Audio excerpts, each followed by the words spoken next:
नमस्कार, हिमाचल दस्तक में आप सभी का स्वागत है। मैं हूं आपके साथ प्रतिमा चौहान। तमाम बड़ी खबरों को लेकर एक बार फिर हम आपके सामने रूबरू हुए हैं। सबसे पहले बात करेंगे तमाम खबरों की। मुख्यमंत्री सुखविंदर सिंह सुक्खू ने आज शिमला के डेंटल कॉलेज में आयोजित कार्यक्रम की अध्यक्षता की। इस दौरान सीएम सुक्खू ने घोषणा की कि शिमला स्थित डेंटल कॉलेज का नाम राजीव गांधी डेंटल कॉलेज शिमला किया जाएगा। साथ ही उन्होंने हमीरपुर में 300 करोड़ रुपए की लागत से डेंटल हेल्थ रिसर्च सेंटर स्थापित करने की भी घोषणा की। मुख्यमंत्री ने कहा कि ओरल एंड मैक्सिलोफेशियल सर्जन्स का कार्य अत्यंत महत्वपूर्ण है। वे न केवल रोगियों का उपचार करते हैं बल्कि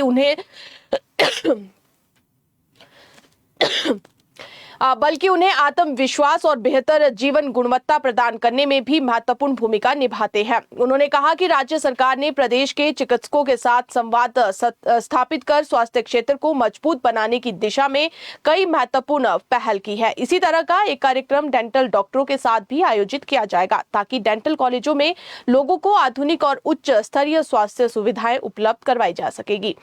इसी तरह से अगली खबर की बात करें तो प्रदेश सरकार ने कर्मचारियों को लेकर कोर्ट से आने वाले फैसलों को लेकर बड़ा फैसला लिया है। अब कोर्ट से कर्मचारियों को मिलने वाले वित्तीय लाभों पर सरकार लेवल की कमेटी समीक्षा करेगी। उसके बाद पूरी रणनीति के साथ ये लाभ कर्मचारियों को दिया जाएगा। सरकार के फैसले के बाद शिक्षा विभाग ने इस फैसले को लेकर संबंधित अधिकारियों को सर्कुलर जारी कर दिया है। वहीं सबसे बड़े शिक्षा विभाग में भी आगामी समय में कोर्ट से मिलने वाले वित्तीय लाभों को लेकर सरकार की एक सम्मान नीति के फैसले के अनुसार कर्मचारियों को लाभ दिया जाएगा। दरअसल सरकार ने राज्य पर व्यापक वित्तीय, नीतिगत और प्रशासनिक प्रभाव डालने वाले अदालती मामलों के निस्तारण के लिए नई व्यवस्था लागू करने का फैसला लिया है। अब ऐसे मामलों में विभाग अपने स्तर पर अकेले फैसला नहीं ले सकेंगे। सरकार ने स्पष्ट किया है कि बड़े वित्तीय दायित्व या दूरगामी प्रभाव वाले मामलों की उच्च स्तरीय समीक्षा के बाद ही आगे की कानूनी कार्यवाही अथवा न्यायालय के आदेशों के क्रियान्वयन पर फैसला लिया जाएगा। कार्मिक विभाग की ओर से मुख्य सचिव ने सभी प्रशासनिक सचिवों, विभागाध्यक्षों, मंडलायुक्तों, उपायुक्तों, बोर्डों, निगमों और विश्वविद्यालयों, स्वायत्त संस्थाओं के प्रमुखों को इस संबंध में विस्तृत दिशा निर्देश भी जारी कर दिए हैं। सरकार के अनुसार कई मामलों में किसी एक कर्मचारी के पक्ष में आए न्यायालय के आदेशों के बाद समान परिस्थितियों वाले अनेक कर्मचारियों पर भी जो है वो लागू हो जाते हैं। इससे सरकारी खजाने पर अप्रत्याशित वित्तीय बोझ पड़ता है और प्रशासनिक और नीतिगत जटिलताएं उत्पन्न होती है। इसी को ध्यान में रखते हुए अब ऐसे मामलों की समग्र समीक्षा की जाएगी। अगली खबर की बात करें तो प्रदेश के हजारों शिक्षकों से जुड़ी बड़ी खबर है। सरकार सीबीएसई स्कूलों में वर्तमान में लगे शिक्षकों को उनके ही गृह जिले या अन्य नजदीकी स्कूलों में ही ट्रांसफर करेगी। इसके लिए विभागीय स्तर पर तैयारियां शुरू हो गई है। वहीं स्कूल शिक्षा निदेशालय ने सभी जिला उपनिदेशकों से सीबीएसई स्कूलों में लगे एचपी बोर्ड से संबद्ध शिक्षकों का ताजा रिकॉर्ड मांगा है। साथ ही इन शिक्षकों से 2 व 3 चॉइस के स्टेशन भी पूछे जाएंगे। हालांकि सीबीएसई स्कूलों से 200 से ज्यादा शिक्षक पहले ही अपनी एडजस्टमेंट करवा चुके हैं। बाकी शिक्षकों को भी उनकी राहत के अनुसार स्कूलों के ऑप्शन मांगे गए हैं। 20 जुलाई को कैबिनेट बैठक में शिक्षा विभाग ने 5000 से ज्यादा सीबीएसई शिक्षकों की मेरिट के आधार पर नियुक्ति करने का प्रपोजल भेजा है। अब कैबिनेट में सरकार फैसला लेगी कि आखिर किस आधार पर सीबीएसई शिक्षकों को नियुक्ति दी जानी है। हालांकि उससे पहले सरकार के लिए चुनौती सीबीएसई स्कूलों से शिक्षकों की एडजस्टमेंट करवाना है और इसके अलावा जिन स्कूलों से सीबीएसई शिक्षक आएंगे वहां पर भी छात्र रेशो के आधार पर शिक्षकों की एडजस्टमेंट करवाना है। तो फिलहाल अब सीबीएसई शिक्षकों के ट्रांसफर को लेकर जल्द फैसला होगा। सीबीएसई शिक्षकों को स्कूलों में नियुक्ति दी जाएगी मेरिट के आधार पर, तो वहीं हजारों की संख्या में शिक्षकों को उनकी पसंदीदा स्टेशन एडजस्टमेंट की जाएगी। हालांकि उनको ताकि नजदीकी स्टेशन में जो है वो इस बीच सत्र में छात्रों को पढ़ा सके। अगली खबर की बात करें तो हिमाचल प्रदेश में कचरा व सीवरेज प्रबंधन पर एनजीटी ने कड़ा संज्ञान लिया है। एनजीटी ने कड़ी टिप्पणी करते हुए हिमाचल सरकार को 32 बिंदुओं पर दिए व्यापक निर्देश जारी किए हैं। राष्ट्रीय हरित प्राधिकरण प्रधान पीठ नई दिल्ली को 3 सदस्यीय पीठ जिसमें न्यायमूर्ति प्रकाश श्रीवास्तव अध्यक्ष, डॉक्टर ए सेंथिल वेल विशेषज्ञ सदस्य और डॉक्टर अफरोज अहमद विशेषज्ञ सदस्य शामिल थे। इन्होंने हिमाचल प्रदेश में ठोस एवं तरल अपशिष्ट प्रबंधन की की स्थिति पर गंभीर चिंता व्यक्त करते हुए राज्य सरकार को 32 विस्तृत एवं समयबद्ध निर्देश जारी किए हैं। मुख्य सचिव हिमाचल प्रदेश को अधिकरण के निर्देश के अनुरूप विस्तृत अनुपालन रिपोर्ट प्रस्तुत करने का निर्देश दिया गया है। मामले की अगली सुनवाई 20 जनवरी 2027 को होगी। मुख्य सचिव हिमाचल प्रदेश की ओर से प्रस्तुत छमाही प्रगति रिपोर्ट की समीक्षा के बाद अधिकरण ने कहा है कि राज्य में वैज्ञानिक ठोस कचरा प्रबंधन और सीवेज उपचार व्यवस्था अभी भी गंभीर रूप से अपर्याप्त है, जिससे हिमालयी पारिस्थितिकी, नदियों और जन स्वास्थ्य पर प्रतिकूल प्रभाव पड़ रहा है। रिपोर्ट के अनुसार राज्य के शहरी क्षेत्रों में प्रतिदिन 420.82 टन ठोस कचरा उत्पन्न होता है, जबकि लगभग 20.48 टन कचरा संग्रहित नहीं हो पाता और लगभग 20.87 टन कचरा अब भी लैंडफिल अथवा अस्थायी डंपिंग स्थलों पर डाला जा रहा है। अधिकरण ने पाया कि कई शहरी निकाय आज भी वैज्ञानिक कचरा निस्तारण की व्यवस्था विकसित नहीं कर पाए हैं और पीठ ने यह भी गंभीर चिंता व्यक्त की है कि पूरे राज्य में 295 कचरा हॉटस्पॉट अब भी मौजूद है, जिनमें अकेले शिमला नगर निगम क्षेत्र में 28 हॉटस्पॉट है। अधिकरण ने कहा कि इन हॉटस्पॉट्स का बने रहना घर घर कचरा संग्रहण और स्रोत पर पृथक्करण व्यवस्था की कमियों को दर्शाता है। अधिकरण ने कहा कि हिमाचल प्रदेश भारत के सबसे संवेदनशील हिमालयी राज्यों में है, जहां से यमुना, सतलुज, ब्यास, रावी सहित अनेक महत्वपूर्ण नदियों का उद्गम होता है। ऐसे राज्य में बिना उपचार का सीवेज और अवैज्ञानिक कचरा प्रबंधन पर्यावरणीय दृष्टि से अत्यंत गंभीर विषय है।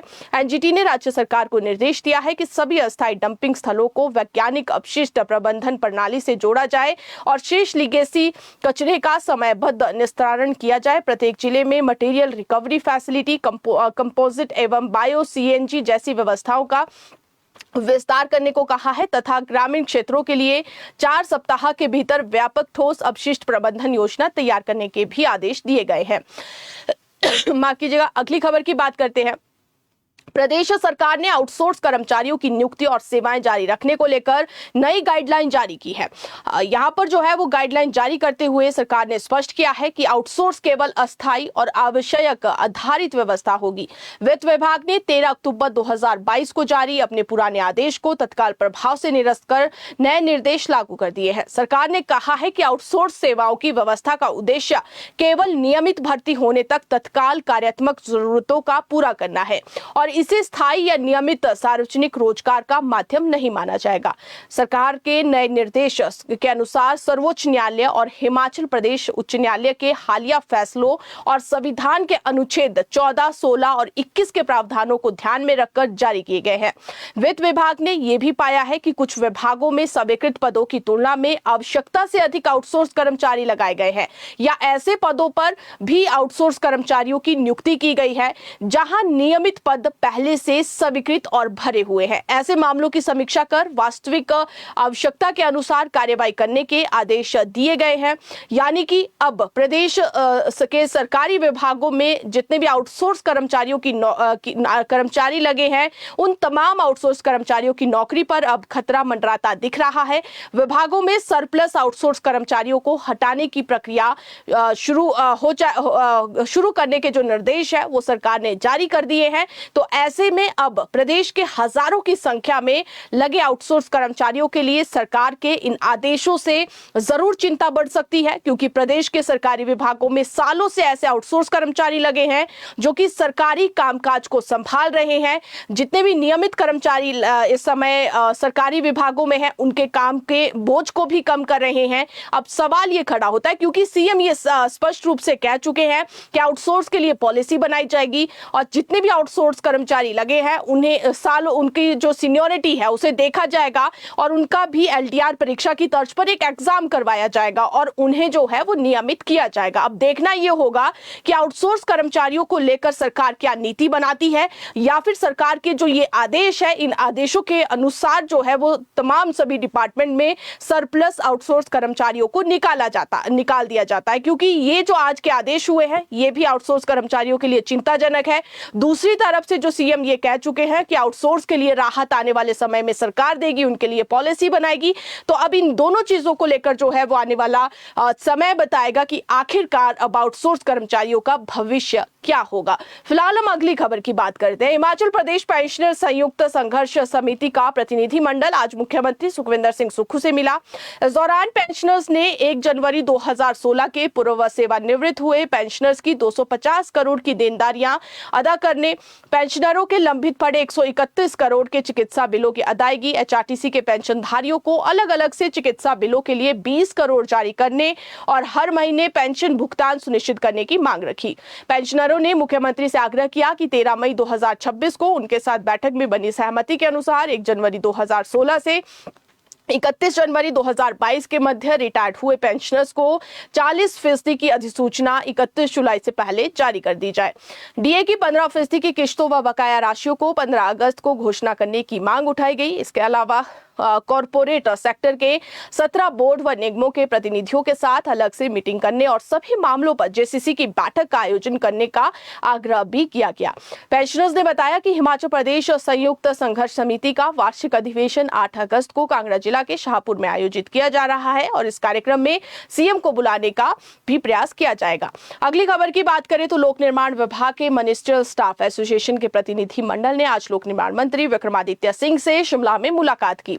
इस दौरान प्रतिनिधिमंडल द्वारा विभागीय कर्मचारियों की लंबित मांगों और विशेष रूप से अधीक्षक ग्रेड 2 के पदों के विषय को प्रमुखता से उठाया गया।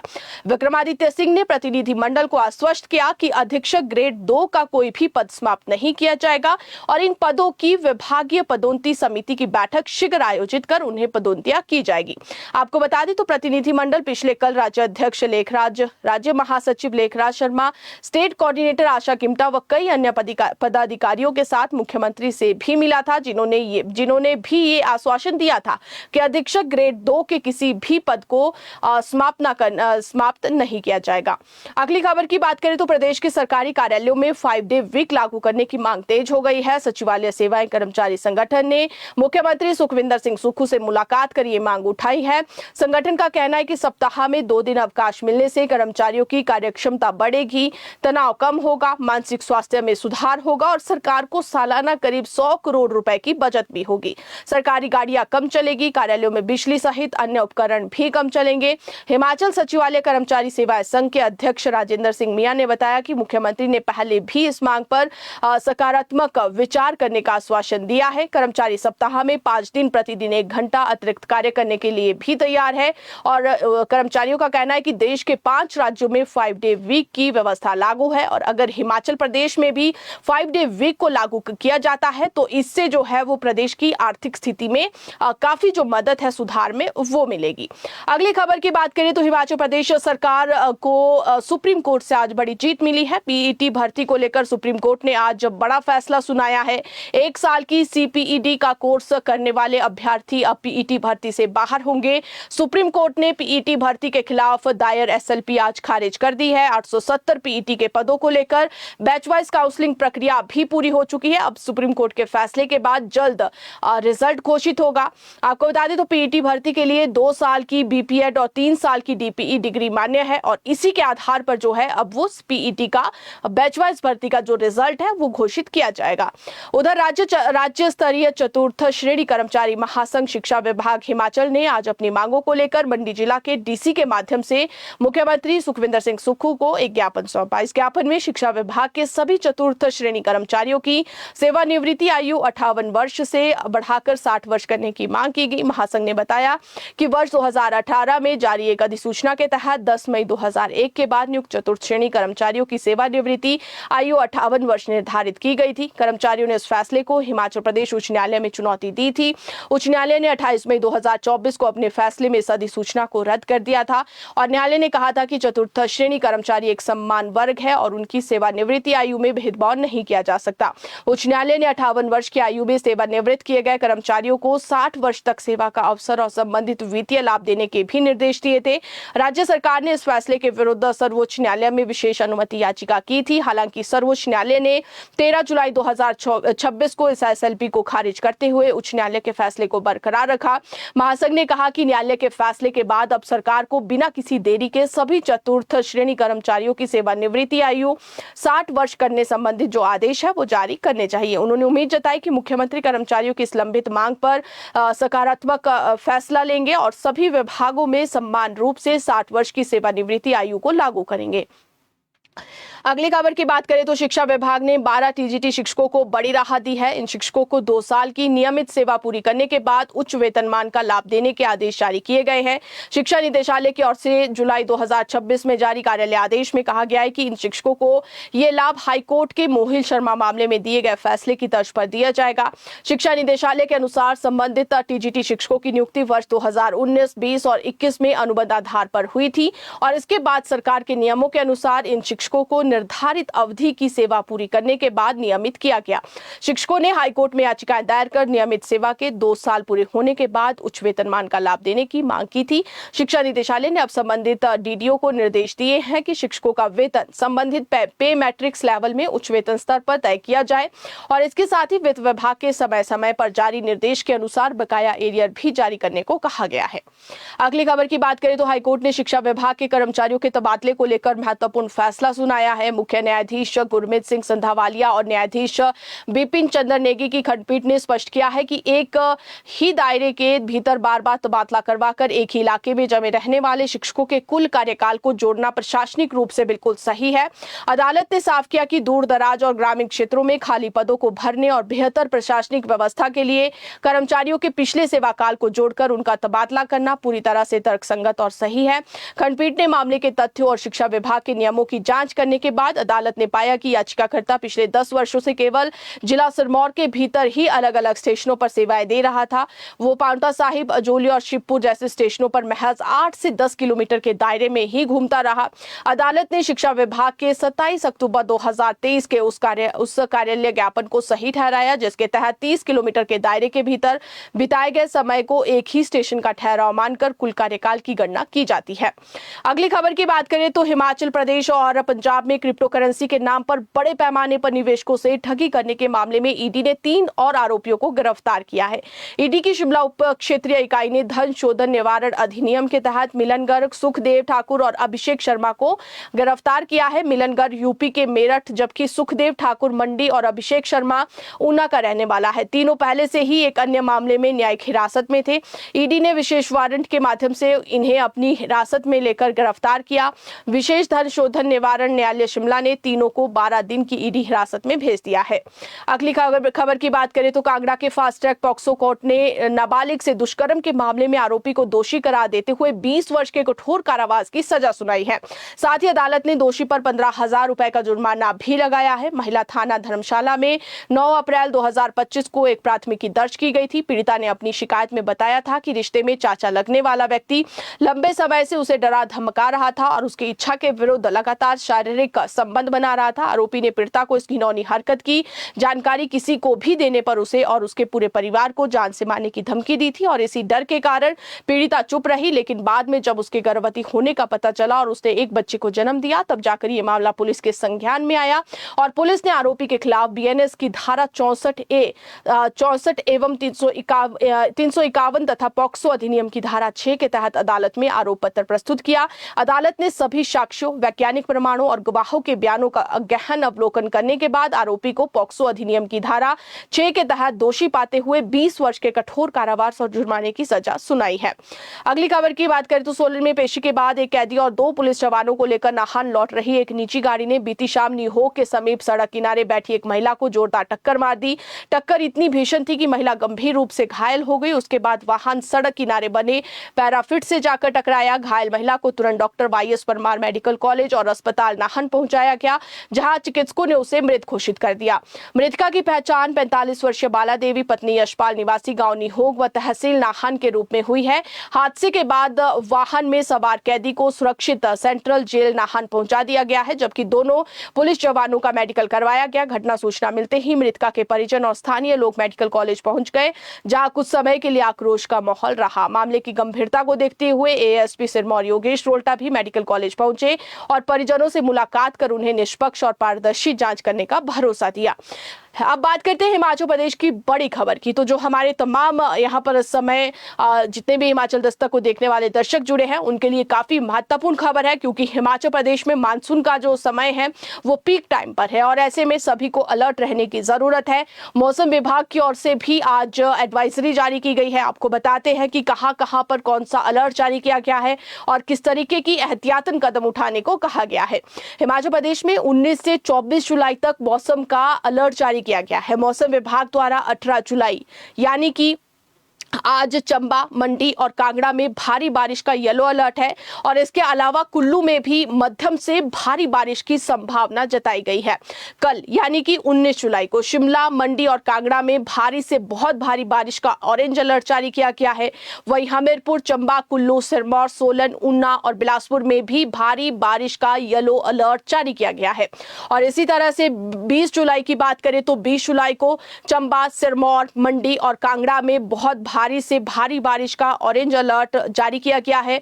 वहीं ऊना, बिलासपुर, हमीरपुर, कुल्लू और शिमला में भारी से बहुत भारी बारिश का ऑरेंज अलर्ट जारी किया गया है। और इसके अलावा सोलन, किन्नौर और लाहौल स्पीति में येलो अलर्ट जारी किया गया है। 21 जुलाई की बात करें तो 21 जुलाई को चंबा, सिरमौर, कुल्लू, मंडी और कांगड़ा में हैवी बारिश का रेड अलर्ट, जबकि हमीरपुर, सोलन, शिमला में ऑरेंज अलर्ट जारी किया गया है। 22 जुलाई को शिमला, मंडी, सिरमौर और कांगड़ा में भारी से बहुत भारी बारिश होने का ऑरेंज अलर्ट जारी किया गया है। वहीं ऊना, बिलासपुर, हमीरपुर, चंबा, कुल्लू और सोलन में भी भारी बारिश का जो है वो येलो अलर्ट जारी किया गया है। और इसके अलावा 23 जुलाई को प्रदेश के निचले और मध्य पहाड़ी इलाकों में भारी बारिश का येलो अलर्ट रहेगा। तो कुल मिलाकर जो है वो 18 जुलाई से लेकर 24 जुलाई तक हिमाचल प्रदेश में भारी बारिश का जो है वो ऑरेंज और रेड अलर्ट जारी किया गया है। खासतौर पर चंबा, सिरमौर, कुल्लू, मंडी इन क्षेत्रों के लिए जो है और कांगड़ा इन जिलों के लिए जो है वो एक तरफ से हम कह सकते हैं कि रेड जोन यहाँ पर रखा गया है और कहा गया है कि यहाँ पर एहतियातन जो कदम है वो उठाए जाए। उधर सरकार ने भी सभी जिलों में जिला आपातकालीन परिचालन केंद्र 24 घंटे संचालित रखने, quick response team, SDRF, NDRF, home guard, fire service और पुलिस को पूरी तरह तैयार रखने, संवेदनशील क्षेत्रों की पहचान कर आवश्यकता पड़ने पर लोगों को सुरक्षित स्थानों पर पहुंचाने और मौसम विभाग की चेतावनियों का व्यापक प्रचार प्रसार करने के आदेश दिए गए हैं। साथ ही सैटेलाइट फोन, हेम रेडियो और अन्य आपातकालीन संचार प्रणालियों को सक्रिय रखने और नुकसान की सभी घटनाओं को HPDMIS पोर्टल पर तत्काल दर्ज करने को कहा गया है।